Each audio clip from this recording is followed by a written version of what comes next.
नमस्कार साथियों, मैं श्रवण कुमार और आप हमें देख रहे हैं बीडी न्यूज चैनल के माध्यम से।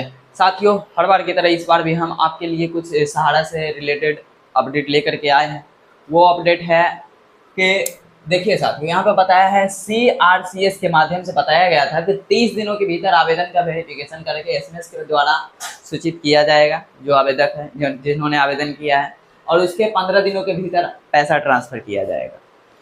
तो यहाँ पे हो अभी ये रहा है साथियों, 30 दिन में तो आया नहीं किसी का मैसेज। जिनका भी हमने बहुतों का किया है आवेदन, उन सब का लगभग 40 दिन 45 दिन के बाद अभी मैसेज आ रहा है।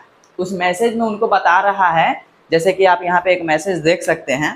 हमको एक कस्टमर का मैसेज, उन्होंने हमें स्क्रीनशॉट भेजा कि ये देखिए, योर क्लेम एप्लीकेशन नंबर दिखा रहा है। एप्लीकेशन नंबर में दिखा रहा है, उनका एप्लीकेशन नंबर दिया हुआ है।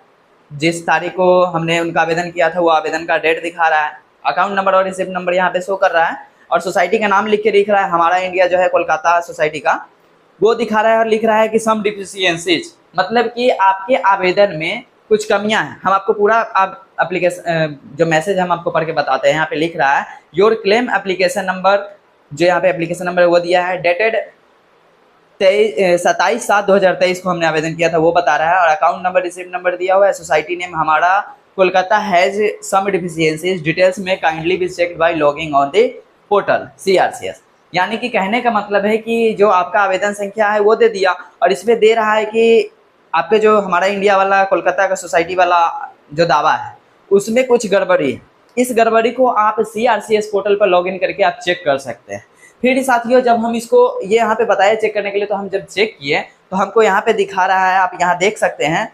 यहाँ जब हम लॉगिन करते हैं तो सब का जो स्टेटस है ना, वो सब अंडर प्रोसेसिंग ही दिखा रहा है। यहाँ पे जितना भी स्टेटस है वो अंडर प्रोसेस है, एक भी रिजेक्टेड या फिर अप्रूव्ड नहीं है। हर एक में अंडर प्रोसेसिंग लिखा हुआ है। जो भी मैंने 10-12 इसमें किया हुआ है सब का सब। अब बताइए साथियों, यहाँ पे बता रहा है कि कुछ कमियां हैं, आप जाके चेक कर सकते हैं। लेकिन जब हम उसी चीज को चेक करने के लिए जाते हैं कि आखिर हमारा कमी क्या है, हमने क्या गलती किया कि हमारा फॉर्म रिजेक्ट हुआ, तो वहां पे दिखाई नहीं रहा है। वहां से सिर्फ और सिर्फ अंडर प्रोसेसिंग लिख रहा है। कहीं पे कुछ चेंजिंग करने का, कुछ चेक करने का कोई ऑप्शन नहीं है। अब बताइए ये क्या है?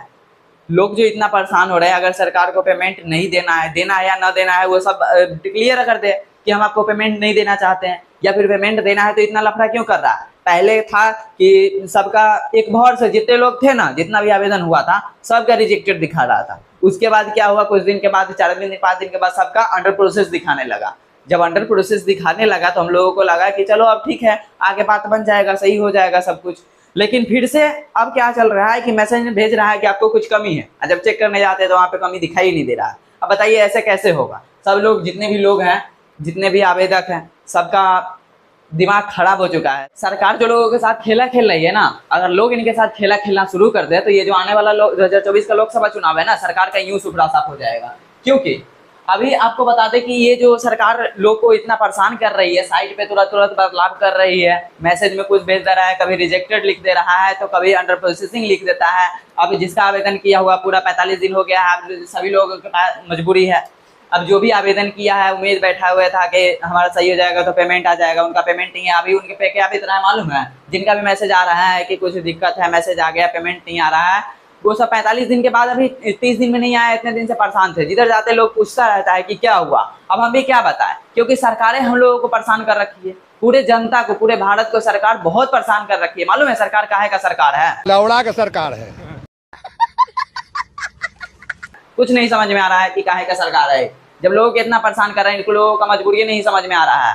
तो साथियों, हम इसलिए बता रहे हैं आपको कि पटना के गर्दनी बाग में 8/9/2023 को बिहार विधानसभा का 1 दिवसीय घेराव होने जा रहा है। इसमें आप सभी लोग बढ़ चढ़ कर हिस्सा लीजिए। जितना ज्यादा संख्या में हो सकता है आप लोग यहाँ जाइए, बिहार विधानसभा का घेराव कीजिए। क्योंकि आप जितना ज्यादा तादाद में होंगे, सरकार को यह बात उतना ज्यादा मालूम चलेगा, ये बात मुख्यमंत्री तक पहुंचेगा, ये बात हमारे प्रधानमंत्री श्री नरेंद्र मोदी के पास पहुंचेगा, ये बात हमारे अमित शाह जानेंगे, जिन्होंने इस साइट को लॉन्च किया था। 18 जुलाई 2023 को लॉन्च किए हुए थे।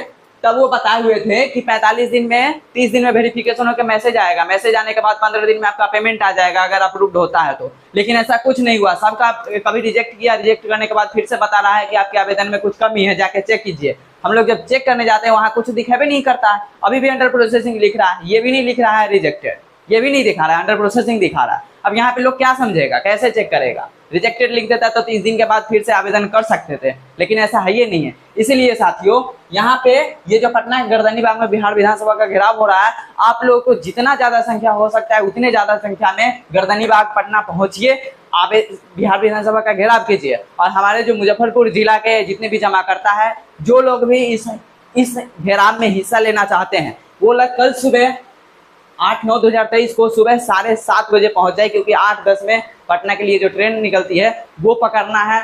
यहाँ से सभी लोग जा रहे हैं, आप लोग भी जाइए, सरकार का घेराव कीजिए, तभी सरकार सुनेगी, नहीं तो ऐसे नहीं सुनेगी। जैसा आपका स्थिति है ऐसा ही रह जाएगा। अगर आप आवाज नहीं उठाइएगा तो हम लोग जो हमारे सहारा के कार्यकर्ता हैं, एजेंट हैं, वो सब कब तक आवाज उठाएंगे, कितना आवाज उठाएंगे। कभी भी आवाज सुना जाता है पब्लिक का, ऐसे लोगों का नहीं सुना जाता है। कैसे ही कोई आया बोल दिया हमारा बात नहीं पहुंच सकता है, हमारा बात कौन पहुंचाएगा, आप लोग पहुंचा सकते हैं, हम आप तक पहुंचा रहे हैं बात। ये बात आप जाइए विधानसभा तक पहुंचाइए, तब आपका बात सुना जाएगा, नहीं तो कभी नहीं होगा ऐसा। तो आप लोग जितना ज्यादा संख्या में हो उतने ज्यादा संख्या में जाइए। मुजफ्फरपुर जिला से जो जाना चाहते हैं वो कल सुबह 7:30 बजे मुजफ्फरपुर स्टेशन पे पहुंचिए, वहां से गाड़ी पकड़िए और 11 बजे से वहां पे बिहार विधानसभा का घेराव स्टार्ट हो रहा है, उसको घेरिए। जब तक आप जितने ज्यादा संख्या में हो उतने ज्यादा संख्या में जाइए, ताकि ये बात सरकार तक जल्दी से जल्दी पहुंचे और उनका जो पेमेंट है वो जल्दी से जल्दी वापस करे।